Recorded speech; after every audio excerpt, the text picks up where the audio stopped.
أعوذ بالله من الشيطان الرجيم. بسم الله الرحمن الرحيم.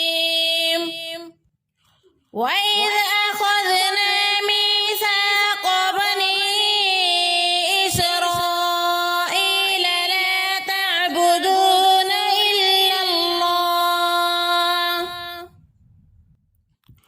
وبالوالدين إحسانا وذي القربى واليتامى والمساكين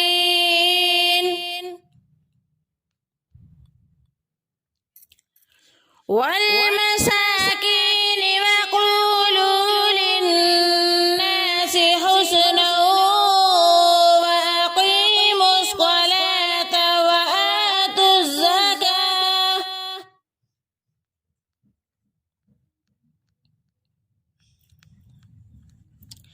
ثم توليتم إلا قليلا منكم وأنتم معرضون. وإذ أخذنا ميثاقكم لا تسفكون دماءكم ولا تخرجون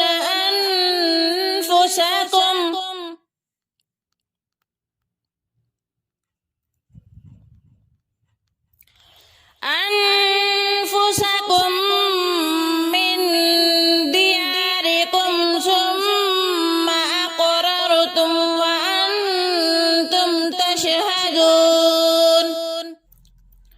ثم أنتم هؤلاء تقتلون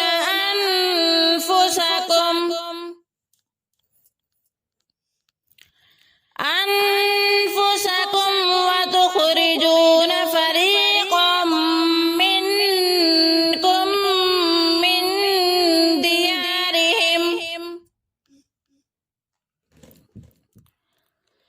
تظاهرون عليهم بالإثم والعدوان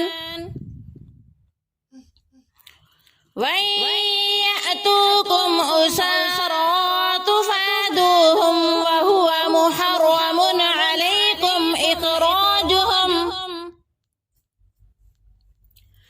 أفتؤمنون ببعض الكتاب وتكفرون ببعض فما جزاء من يفعل ذلك منكم إلا خزي في الحياة الدنيا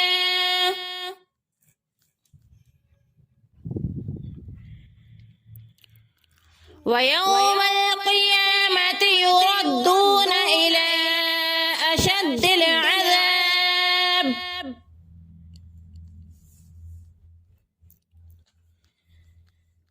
وما الله بغافل عما تعملون.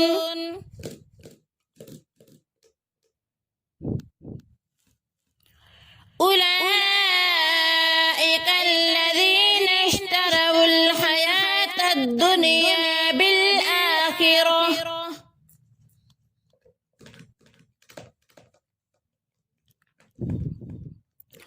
فلا يخفف عنهم العذاب ولا هم ينظرون.